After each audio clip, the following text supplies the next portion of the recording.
নমস্কার বন্ধুরা, গল্প দিয়ে শুরু ইউটিউব চ্যানেলে আজ আমরা পড়ব অবনীন্দ্রনাথ ঠাকুরের রাজকাহিনীর গল্প শিলাদিত্য।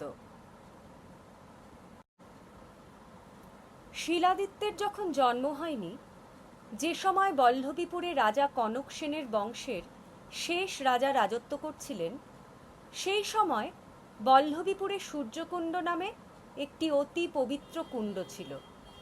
সেই কুণ্ডের একধারে প্রকাণ্ড সূর্য মন্দিরে এক অতি বৃদ্ধ পুরোহিত বাস করতেন। তাঁর একটিও পুত্রকন্যা কিংবা বন্ধুবান্ধব ছিল না। অনন্ত আকাশে সূর্যদেব যেমন একা, তেমনি আকাশের মতো নীল প্রকাণ্ড সূর্যকুণ্ডের তীরে আদিত্য মন্দিরে সূর্যপুরোহিত তেজস্বী বৃদ্ধ ব্রাহ্মণ বড়ই একাকী, বড়ই সঙ্গীহীন ছিলেন। মন্দিরে দীপদান, ঘণ্টাধ্বনি, উদয় অস্ত দুই সন্ধ্যা আরতি, সকল ভারী তাঁর উপর। ভৃত্য নেই, অনুচর নেই, একটি শিষ্যও নেই। বৃদ্ধ ব্রাহ্মণ একাই প্রতিদিন ৩০ ওজনের পিতলের প্রদীপে দুই সন্ধ্যা সূর্যদেবের আরতি করতেন। প্রতিদিনই সেই শীর্ণ হাতে রাক্ষস রাজার রাজমুকুটের মতো মন্দিরের প্রকাণ্ড ঘণ্টা বাজাতেন। আর মনে মনে ভাবতেন, যদি একটি সঙ্গী পাই তবে এই বৃদ্ধ বয়সে তার হাতে সমস্ত ভার দিয়ে নিশ্চিন্ত হই। সূর্যদেব ভক্তের মনোবাঞ্ছা পূর্ণ করলেন। একদিন পৌষ মাসের প্রথমে ঘন কুয়াশায় চারিদিক অন্ধকার ছিল। সূর্যদেব অস্ত গেছেন। বৃদ্ধ পুরোহিত সন্ধ্যার আরতি শেষ করে ভীমের বুক পাটাখানার মতো প্রকাণ্ড মন্দিরের লোহার কপাট বহু কষ্টে বন্ধ করেছেন। এমন সময় ম্লান মুখে একটি ব্রাহ্মণ কন্যা তার সম্মুখে উপস্থিত হল। পরনে ছিন্ন বাস, কিন্তু অপূর্ব সুন্দরী। বোধ হল যেন শীতের ভয়ে একটি সন্ধ্যা তারা সূর্য মন্দিরে আশ্রয় চায়। ব্রাহ্মণ দেখলেন কন্যাটি সুলক্ষণা, অথচ তার বিধবার বেশ। তিনি জিজ্ঞাসা করলেন, কে তুমি, কি চাও? তখন সেই ব্রাহ্মণ বালিকা কমল কলির মতো ছোট দুইখানি হাত জোড় করে বলল, প্রভু, আমি আশ্রয় চাই। ব্রাহ্মণ কন্যা, গুর্জর দেশের বেদবিদ ব্রাহ্মণ দেবাদিত্যের একমাত্র কন্যা আমি। নাম সুভাগা। বিয়ের রাতে বিধবা হয়েছি, সেই দোষে দুর্ভাগী বলে সকলে মিলে আমায় আমাদের দেশের বার করেছে। প্রভু, আমার মা ছিলেন, এখন মাও নেই, আমায় আশ্রয় দাও। ব্রাহ্মণ বললেন, আরে অনাথিনী, এখানে কোন সুখের আশায় আশ্রয় চাস? আমার অন্ন নেই, বস্ত্র নেই, আমি যে নিতান্ত দরিদ্র, বন্ধুহীন। ব্রাহ্মণ মনে মনে এই কথা বললেন বটে, কিন্তু কে যেন তার মনের ভিতর বলতে লাগলো, হে দরিদ্র, হে বন্ধুহীন, এই বালিকাকে তোমার বন্ধু করো, আশ্রয় দাও। ব্রাহ্মণ একবার মনে করলেন আশ্রয় দিই, আবার ভাবলেন যে মন্দিরে ৮০ বৎসর ধরে একা এই সূর্যদেবের পূজা করলেন, আজ এই শেষ দশায় আবার কার হাতে তাঁর পূজার ভার দিয়ে নিশ্চিন্ত হই। ব্রাহ্মণ ইতস্তত করতে লাগলেন। তখন সহসা সন্ধ্যার সমস্ত অন্ধকার ভেদ করে পৃথিবীর পশ্চিম পাড় থেকে এক বিন্দু সূর্যের আলো সেই দুঃখিনী বালিকার মুখখানিতে এসে পড়ল। ভগবান আদিত্যদেব যেন নিজের হাতে দেখিয়ে দিলেন, এই আমার দেবদাসী, হে আমার প্রিয় ভক্ত, এই বালিকাকে আশ্রয় দাও, যেন চিরদিন এই দুঃখিনী বিধবা আমার সেবায় নিযুক্ত থাকে। ব্রাহ্মণ জোর হস্তে সূর্যদেবকে প্রণাম করে দেবাদিত্য ব্রাহ্মণের কন্যা সুভাগাকে সূর্য মন্দিরে আশ্রয় দিলেন। তারপর কতদিন কেটে গেল। সুভাগা তখন মন্দিরের সমস্ত কাজই শিখেছেন। কেবল ননির মতো কোমল হাতে ৩০ ওজনের সেই আরতির প্রদীপটা কিছুতেই তুলতে পারলেন না বলে আরতির কাজটা বৃদ্ধকেই করতে হতো। একদিন সুভাগা দেখলেন বৃদ্ধ ব্রাহ্মণের জীর্ণ শরীর যেন ভেঙে পড়ছে। আরতির প্রদীপ শীর্ণ হাতে টলে পড়ছে। সেই দিন সুভাগা বল্লভীপুরের বাজারে গিয়ে 100 ওজনের একটি ছোট প্রদীপ নিয়ে এসে বললেন, পিতা, আজ সন্ধ্যার সময় এই প্রদীপে সূর্যদেবের আরতি করুন। ব্রাহ্মণ একটু হেসে বললেন, সকালে যে প্রদীপে দেবতার আরতি আরম্ভ করেছি, সন্ধ্যাতেও সেই প্রদীপে দেবতার আরতি করা চাই। নতুন প্রদীপ তুলে রাখো, কাল নতুন দিনে নতুন প্রদীপে সূর্যদেবের আরতি হবে। সেই দিন ঠিক দ্বীপ্রহরে সূর্যের আলোয় যখন সমস্ত পৃথিবী আলোময় হয়ে গেছে, সেই সময় ব্রাহ্মণ সুভাগাকে সূর্যমন্ত্র শিক্ষা দিলেন, যে মন্ত্রের গুণে সূর্যদেব স্বয়ং এসে ভক্তকে দর্শন দেন, যে মন্ত্র জীবনে একবার ছাড়া 2 বার উচ্চারণে নিশ্চয় মৃত্যু। তারপর সন্ধিক্ষণে সন্ধ্যার অন্ধকারে আরতি শেষে নিভন্ত প্রদীপের মতো ব্রাহ্মণের জীবন প্রদীপ ধীরে ধীরে নিভে গেল। সূর্যদেব সমস্ত পৃথিবী অন্ধকার করে অস্ত গেলেন। সুভাগা একলা পড়লেন। প্রথম দিন কতক সুভাগা বৃদ্ধের জন্য কেঁদে কেঁদে কাটালেন। তারপর দিন কতক নিজের হাতে জঙ্গল পরিষ্কার করে মন্দিরের চারিদিকে ফলের গাছ ফুলের গাছ লাগাতে কেটে গেল। আরও কতদিন মন্দিরের পাথরের দেয়াল মেজে ঘষে পরিষ্কার করে তার গায়ে লতা পাতা ফুল পাখি হাতি ঘোড়া পুরাণ ইতিহাসের পট লিখতে চলে গেল। শেষে সুভাগার হাতে আর কোনো কাজ রইল না। তখন তিনি সেই ফলের বাগানে ফুলের মালঞ্চে একা একাই ঘুরে বেড়াতেন। ক্রমে যখন সেই নতুন বাগানে দুটি একটি ফল পাকতে আরম্ভ হলো, দুটি একটি ফুল ফুটতে লাগলো, তখন ক্রমে 2-1টি ছোট পাখি, গুটি কতক রঙিন প্রজাপতি, সেই সঙ্গে এক পাল ছোট বড় ছেলে মেয়ে দেখা দিলে। প্রজাপতি শুধু একটুখানি ফুলের মধু খেয়ে সন্তুষ্ট ছিল, পাখি শুধু 2-1টা পাকা ফল ঠোকরাতো মাত্র, কিন্তু সেই ছেলের পাল ফুল ছিঁড়ে ফল পেড়ে ডাল ভেঙে চুরমার করত। সুভাগা কিন্তু কাকেও কিছু বলতেন না, হাসি মুখে সকল উৎপাত সহ্য করতেন। গাছের তলায় সবুজ ঘাসে নানা রঙের কাপড় পরে ছোট ছোট ছেলে মেয়ে খেলে বেড়াতো। দেখতে দেখতে সুভাগার দিনগুলো আনমনে কেটে যেত। ক্রমে বর্ষা এসে পড়ল। চারিদিকে কালো মেঘের ঘটা, বিদ্যুতের ছটা আর গুরু গুরু গর্জন। সেই সময় একদিন খুঁড়ের মতো পুবের হাওয়া সুভাগার নতুন বাগানে ফুলের বোঁটা কেটে গাছের পাতা ঝরিয়ে তার সাধের মালঞ্চ শূন্যপ্রায় করে শনশন শব্দে চলে গেল। পাখির ঝাঁক হাওয়ার মুখে উড়ে গেল। প্রজাপতির ভাঙা ডানা ফুলের পাপড়ির মতো চারিদিকে ছড়িয়ে পড়ল। ছেলের পাল কোথায় অদৃশ্য হলো। সুভাগা তখন সেই ধারা শ্রাবণে একা বসে বসে বাপ মায়ের কথা, শ্বশুর শাশুড়ির নিষ্ঠুরতা আর বিয়ের রাত্রের সুন্দর বরের হাসি মুখের কথা মনে করে কাঁদতে লাগলেন। আর মনে মনে ভাবতে লাগলেন, হায়, এই নির্জনে সঙ্গীহীন বিদেশে কেমন করে সারা জীবন একা কাটাবো। হরিণের চোখের মতো সুভাগার কালো কালো দুটি বড় বড় চোখ অশ্রুজলে ভরে উঠল। তিনি পূবে দেখলেন অন্ধকার, পশ্চিমে অন্ধকার, উত্তর দক্ষিণে চারিদিকে অন্ধকার। মনে পড়ল এমনই অন্ধকারে একদিন তিনি সেই মন্দিরে আশ্রয় নিয়েছিলেন। আজও সেদিনের মতো অন্ধকার, সেই বাদলার হাওয়া, সেই নিঃশব্দ প্রকাণ্ড সূর্য মন্দির। কিন্তু হায়, কোথায় আজ সেই বৃদ্ধ ব্রাহ্মণ, যিনি সেই দুর্দিনে অনাথিনী অভাগিনী সুভাগাকে আশ্রয় দিয়েছিলেন। সুভাগার কালো চোখ থেকে দুটি ফোঁটা জল 2 বিন্দু বৃষ্টির মতো অন্ধকারে ঝরে পড়ল। সুভাগা মন্দিরের সমস্ত দুয়ার বন্ধ করে প্রদীপ জ্বালিয়ে ঠাকুরের আরতি করলেন। তারপর কি জানি কি মনে করে সুভাগা সেই সূর্যমূর্তির সম্মুখে ধ্যানে বসলেন। ক্রমে সুভাগার দুটি চক্ষু স্থির হয়ে এলো। চারিদিক থেকে ঝড়ের ঝনঝনা, মেঘের কড়মড়ি ক্রমে যেন দূর হতে বহু দূরে সরে গেল। সুভাগার মনে আর কোনো শোক নেই, কোনো দুঃখ নেই। তার মনের অন্ধকার যেন সূর্যের তেজে ছিন্ন ভিন্ন হয়ে গেছে।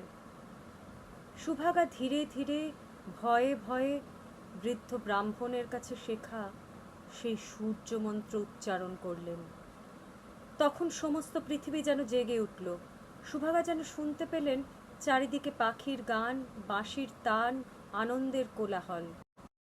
তারপর গুরু গুরু গভীর গর্জনে সমস্ত আকাশ কাঁপিয়ে চারিদিক আলোয় আলোময় করে সেই মন্দিরের পাথরের দেয়াল, লোহার দরজা যেন আগুনে আগুনে গলিয়ে দিয়ে 7টা সবুজ ঘোড়ার পিঠে আলোর রথে কোটি কোটি আগুনের সমান জ্যোতির্ময় আলোময় সূর্যদেব দর্শন দিলেন। সে আলো, সে জ্যোতি মানুষের চোখে সহ্য হয় না। সুভাগা দুহাতে মুখ ঢেকে বললেন, হে দেব, রক্ষা করো, ক্ষমা করো, সমস্ত পৃথিবী জ্বলে যায়। সূর্যদেব বললেন, ভয় নেই, ভয় নেই, বৎসে বর প্রার্থনা করো। বলতে বলতে সূর্যদেবের আলো ক্রমশ ক্ষীণ হয়ে এলো। একটুখানি রাঙা আভা সধবার সিঁদুরের মতো সুভাগার সিঁথি আলো করে রইল। তখন সুভাগা বললেন, প্রভু, আমি পতিপুত্রহীনা, বিধবা, অনাথিনী, বড়ই একাকিনী। আমাকে এই বর দাও যেন এই পৃথিবীতে আমার আর না থাকতে হয়। সমস্ত জ্বালা যন্ত্রণা থেকে মুক্ত হয়ে আজই তোমার চরণতলে আমার মরণ হোক। সূর্যদেব বললেন, বৎসে, দেবতার বরে মৃত্যু হয় না, দেবতার অভিশাপে মৃত্যু হয়। তুমি বর প্রার্থনা করো।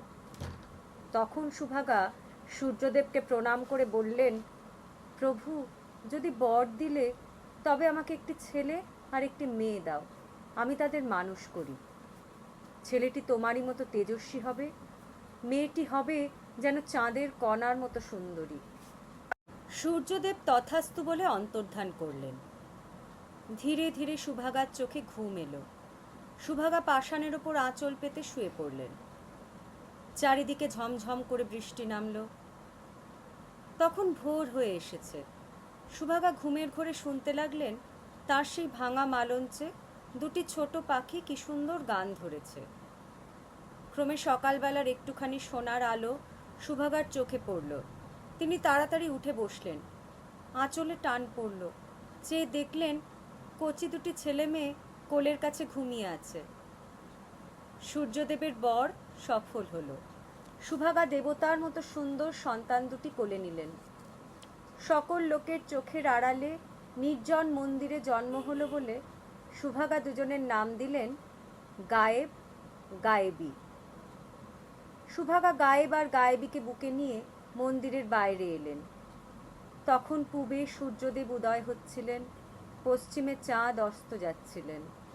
সুভাগা দেখলেন গায়েবের মুখে সূর্যের আলো ক্রমে ফুটে উঠতে লাগলো, আর গায়েবীর কালো চুলে চাঁদের জ্যোৎস্না ধীরে ধীরে নিভে গেল। তিনি মনে মনে বুঝলেন গায়েবীকে এই পৃথিবীতে বেশি দিন ধরে রাখা যাবে না। গায়েব ক্রমশ যখন বড় হয়ে পাঠশালায় যেতে আরম্ভ করলেন, সেই সময় গায়েবী মায়ের কাছে বসে মন্দিরের কাজকর্ম শিখতে লাগলেন। গায়েব যেমন দুরন্ত দুর্দান্ত, গায়েবী তেমনই শিষ্ট শান্ত। গায়েবীর সঙ্গে কত ছোট ছোট মেয়ে সেধে সেধে খেলা করতে আসতো, কিন্তু গায়েবের উৎপাতে পাঠশালার সকল ছেলে অস্থির হয়ে উঠেছিল।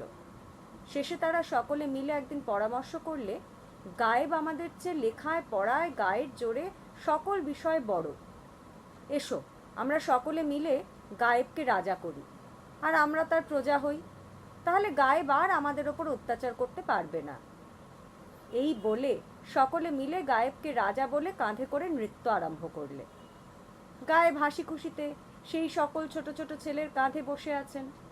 এমন সময় একটি খুব ছোট ছেলে বলে উঠল, আমি রাজার পূজারী, মন্ত্র পড়ে গায়েবকে রাজটিকা দেব। তখন সেই ছেলের পাল গায়েবকে একটা মাটির ঢিবির ওপর বসিয়ে দিলে। গায়েব সত্যি রাজার মতো সেই মাটির সিংহাসনে বসে আছেন। এমন সময় সেই ছোট ছেলেটি তার কপালে তিলক টেনে দিয়ে বললে, গায়েব, তোমার নাম আমরা জানি, বলো তোমার মায়ের নাম কি, বাপের নাম কি? গায়েব বললেন, আমার নাম গায়েব, আমার বোনের নাম গায়েবী, মায়ের নাম সুভাগা। আমার বাপের নাম কি? গায়েব জানেন না যে তিনি সূর্যদেবের পুত্র। নাম বলতে পারলেন না, লজ্জায় অধোবদন হলেন। চারিদিকে ছেলের পাল হো হো করে হাততালি দিতে লাগলো। লজ্জায় গায়েবের মুখ লাল হয়ে উঠল। তখন এক পদাঘাতে সেই মাটির সিংহাসন চূর্ণ করে চর্চা পড়ে ছোট ছেলেদের ফোলা গাল বেশি করে ফুলিয়ে রাগে কাঁপতে কাঁপতে গায়েব একেবারে দেব মন্দিরে উপস্থিত হলেন। সুভাগা গায়েবীর হাতে পিতলের একটি ছোট প্রদীপ দিয়ে কেমন করে সূর্যদেবের আরতি করতে হয় শিখিয়ে দিচ্ছিলেন। এমন সময় ঝড়ের মতো গায়েব এসে পিতলের প্রদীপটা কেড়ে নিয়ে টান মেরে ফেলে দিলেন। নিরেট পিতলের প্রদীপ পাথরের দেয়ালে লেগে ঝনঝন শব্দে চুরমার হয়ে গেল। সেই সঙ্গে সূর্যদেবের মূর্তি আঁকা একখানা কালো পাথর সেই দেয়াল থেকে খসে পড়ল। সুভাগা বললেন, আরে উন্মাদ, কি করলি? সূর্যদেবের মঙ্গল আরতি ছাড়খাড় করে দেবতার অপমান করলি। গায়েব বললেন, দেবতাও বুঝিনে, সূর্যও বুঝিনে। বলো আমি কার ছেলে, না হলে আজ তোমার সূর্যমূর্তি কুণ্ডের জলে ডুবিয়ে দেব।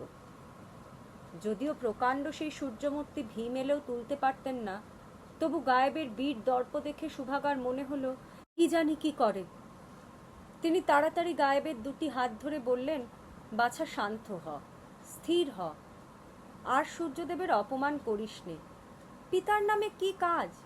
আমি তোর মা আছি, গায়েবী তোর বোন, আর তোর কিসের অভাব? গায়েব তখন কাঁদতে কাঁদতে বললেন, তবে কি মা, আমি নীচ, জঘন্য, অপবিত্র পথের ধুলো, ভিখারির অধম? কথাগুলো তীরের মতো সুভাগার বুকে বাজল। তিনি দুই হাতে মুখ ঢেকে বসে পড়লেন। মনে মনে ভাবলেন, হায় ভগবান, কি করলে? এই দুরন্ত ছেলেকে কেমন করে বোঝাই, কি বলে প্রবোধ দিই? গায়েব গায়েবী নীচ নয়, অপবিত্র নয়, সূর্যের সন্তান, সকলের চেয়ে পবিত্র, এ কথায় কে বিশ্বাস করবে? সুভাগার সূর্যমন্ত্রের কথা একবার স্মরণ হলো, কিন্তু যখন ভাবলেন যে দুইবার মন্ত্র উচ্চারণ করলে নিশ্চয় মৃত্যু, এই কচি বয়সে গায়েব গায়েবীকে একা ফেলে পৃথিবী ছেড়ে চিরকালের মতো চলে যেতে হবে, তখন তার মায়ের প্রাণ কেঁদে উঠল। সুভাগা বললেন, বাছা কথা রাখ, ক্ষান্ত দে, চল আমরা অন্য দেশে চলে যাই। সূর্যদেবকেই তোদের পিতা বলে জেনে রাখ। গায়েব ঘাড় নাড়লেন, বিশ্বাস হয় না। তখন সুভাগা বললেন, তবে মন্দিরের সমস্ত দরজা বন্ধ কর, এখনই তোদের পিতাকে দেখতে পাবি, কিন্তু হায়, আমাকে আর ফিরে পাবি না। সুভাগার দুই চোখে জল পড়তে লাগলো। গায়েবী বললে, ভাই, মাকে কেন কষ্ট দাও? গায়েব উত্তর না দিয়ে মন্দিরের সমস্ত দরজা বন্ধ করে দিলেন। সুভাগা দুজনের হাত ধরে সূর্যমূর্তির সম্মুখে গিয়ে ধ্যানে বসলেন। এই মন্দিরে একাকিনী সুভাগা একদিন মৃত্যু ইচ্ছা করে যে মন্ত্র নির্ভয় উচ্চারণ করেছিলেন, কাল সর্পের মতো সেই সূর্যমন্ত্র আজ উচ্চারণ করতে তাঁর মায়ের প্রাণে কতই ভয়, কতই ব্যথা। সূর্যদেব দর্শন দিলেন। সমস্ত মন্দির যেন রক্তের স্রোতে ভাসিয়ে প্রচণ্ড মূর্তিতে দর্শন দিলেন। সুভাগা বললেন, প্রভু, গায়েব গায়েবী কার সন্তান? সূর্যদেব একটি কথা কইলেন না। দেখতে দেখতে সূর্যের প্রচণ্ড তেজে ভিখারিণী সুভাগার সুন্দর শরীর জ্বলে পুড়ে ছাই হয়ে গেল। গায়েবী কেঁদে উঠল, মা, মা। গায়েব জিজ্ঞাসা করলেন, মা কোথায়? সূর্যদেব কোনোই উত্তর করলেন না, কেবল পাষাণের উপর রাশিকৃত ছাই দেখিয়ে দিলেন। গায়েব বুঝলেন মা আর নেই। রাগে দুঃখে তাঁর চোখে আগুন ছুটল। গায়েব মন্দিরের কোণ থেকে সূর্যমূর্তি আঁকা সেই পাথরখানা কুড়িয়ে সূর্যদেবকে ছুঁড়ে মারলেন। যমরাজের মহিষের মাথাটার মতো সেই কালো পাথর সূর্যদেবের মুকুটে লেগে জ্বলন্ত কয়লার মতো একদিকে ঠিকরে পড়ল। সঙ্গে সঙ্গে গায়েব মূর্ছিত হলেন। অনেকক্ষণ পর গায়েব জেগে উঠলেন। তখন সূর্যদেব অন্তর্ধান করেছেন। মাথার কাছে শুধু গায়েবই বসে আছে। গায়েব জিজ্ঞাসা করলেন, সূর্যদেব কোথায়? গায়েবী তখন সেই কালো পাথরখানা দেখিয়ে বললে, ওই নাও ভাই আদিত্যশিলা, এই পাথর তুমি যার ওপর ফেলবে তার নিশ্চয় মৃত্যু। সূর্যদেব এটি তোমায় দিয়ে গেছেন আর বলেছেন তুমি তাঁরই ছেলে। আজ থেকে তোমার নাম হলো শিলাদিত্য। তোমার বংশ সূর্যবংশ নাম নিয়ে পৃথিবীতে শাসন করবে, আর তুমি মনে মনে ডাকলেই ওই সূর্যকুণ্ড থেকে 7টা ঘোড়ার পিঠে সূর্যের রথ তোমার জন্য উঠে আসবে। রথের নাম সপ্তাশ্ব রথ। যাও ভাই, সপ্তাশ্ব রথে আদিত্যশিলা হাতে পৃথিবী জয় করে এসো। গায়েব বললেন, তোকে কোথা রেখে যাব বোন? গায়েবী বলল, ভাই, আমাকে এই মন্দিরে বন্ধ রেখে যাও। আমি বাগানের ফল, কুণ্ডের জল খেয়ে জীবন কাটাবো। তারপর তুমি যখন রাজা হবে, আমায় এই মন্দির থেকে রাজবাড়িতে নিয়ে যেও। গায়েব মহা আনন্দে গায়েবীকে সেই মন্দিরে বন্ধ রেখে 7 ঘোড়ার রথে পৃথিবী জয় করতে চলে গেলেন। আর গায়েবী সেই রাশিকৃত ছাই সূর্যকুণ্ডের জলে ঢেলে দিয়ে মারে ভাইরে বলে পাষাণের ওপর আছাড় খেয়ে পড়ল। সেদিন গভীর রাত্রে যখন আকাশে তারা ছিল না, পৃথিবীতে আলো ছিল না, সেই সময় হঠাৎ সূর্য মন্দির ঝনঝন শব্দে একবার কেঁপে উঠল। তারপর 80 মণ কালো পাথরের প্রকাণ্ড সূর্যমূর্তিকে নিয়ে আর ননির পুতুলের মতো সুন্দরী গায়েবীকে নিয়ে আধখানা মন্দির ক্রমে মাটির নিচে চলে যেতে লাগলো। গায়েবী প্রাণ ভয়ে পালাবার চেষ্টা করলে, বৃথা চেষ্টা। গায়েবী দেয়াল ধরে উঠবার চেষ্টা করলে, পাথরের দেয়ালে পা রাখা যায় না, কাঁচের সমান। তখন গায়েবী ভাইরে বলে অজ্ঞান হয়ে পড়ল। তারপর সব শেষ, সব অন্ধকার। কতদিন চলে গেছে।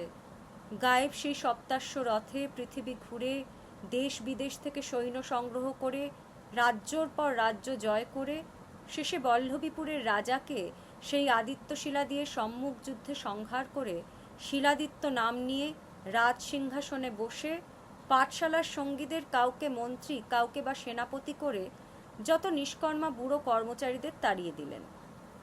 তারপর হুলুধ্বনি শঙ্খধ্বনির মাঝখানে শিলাদিত্য চন্দ্রাবতী নগরের রাজকন্যা পুষ্পবতীকে বিয়ে করে শ্বেত পাথরের শয়ন মন্দিরে বিশ্রাম করতে গেলেন। ক্রমে রাত্রি যখন গভীর হলো, কোনো দিকে সারা শব্দ নেই। পায়ের ধারে চামরধারিণী চামর হাতে ঢুলে পড়েছে, মাথার শিয়রে সোনার প্রদীপ নিভো নিভো হয়েছে। সেই সময় শিলাদিত্য তাঁর ছোট বোন গায়েবীর কচি মুখখানি স্বপ্নে দেখলেন। তাঁর মনে হলো যেন অনেক অনেক দূর থেকে সেই মুখখানি তাঁর দিকে চেয়ে আছে। আর সেই সূর্য মন্দিরের দিক থেকে কে যেন ডাকছে, ভাইরে ভাইরে ভাইরে। শিলাদিত্য চিৎকার করে জেগে উঠলেন। তখন ভোর হয়েছে। তিনি তৎক্ষণাৎ রথে চড়ে সৈন্য সামন্ত নিয়ে সূর্য মন্দিরে উপস্থিত হলেন। দেখলেন ভীমের বর্ম দুখানার মতো মন্দিরের দুখানা কপাট একেবারে বন্ধ। কতকালের লতাপাতা সেই মন্দিরের দুয়ারে যেন লোহার শিকলে বেঁধে রেখেছে। শিলাদিত্য নিজের হাতে সেই লতাপাতা সরিয়ে মন্দিরের দুয়ার খুলে ফেললেন। দিনের আলো পেয়ে এক ঝাঁক বাদুড় ঝটাপট করে খোলা দরজা দিয়ে বেরিয়ে গেল। শিলাদিত্য মন্দিরে প্রবেশ করলেন। চেয়ে দেখলেন যেখানে সূর্যদেবের মূর্তি ছিল সেখানে প্রকাণ্ড একখানা অন্ধকার কালো পর্দার মতো সমস্ত ঢেকে রেখেছে। শিলাদিত্য ডাকলেন, গায়েবী গায়েবী, কোথায় গায়েবী? অন্ধকার থেকে উত্তর এলো, হায় গায়েবী, কোথা গায়েবী? শিলাদিত্য মশাল আনতে হুকুম দিলেন। সেই মশালের আলোয় শিলাদিত্য দেখলেন উত্তর দিকটা শূন্য করে সূর্যমূর্তির সঙ্গে সঙ্গে মন্দিরের আধখানা যেন পাতালে চলে গেছে। কেবল কালো পাথরের 7টা ঘোড়ার মুন্ড বাসুকির ফনার মতো মাটির উপর জেগে আছে। যে ঘরে শিলাদিত্য গায়েবীর সঙ্গে খেলা করেছেন, যে ঘরে সারাদিন খেলার পর দুটি ভাই বোন গুর্জর দেশের গল্প শুনতে শুনতে মায়ের কোলে ঘুমিয়ে পড়তেন, যেখানে দেবদারু গাছের মতো পিতলের সেই আরতি প্রদীপ ছিল, সে সকল ঘরের চিহ্ন মাত্র নেই। শিলাদিত্য সেই প্রকাণ্ড গহ্বরের মুখে দাঁড়িয়ে ডাকলেন, গায়েবী গায়েবী। তাঁর সেই করুণ সুর সেই অন্ধকার গহ্বরে ঘুরে ফিরে ক্রমে দূর থেকে দূরে পাতালের মুখে চলে গেল। গায়েব নিঃশ্বাস ফেলে রাজমন্দিরে ফিরে গেলেন।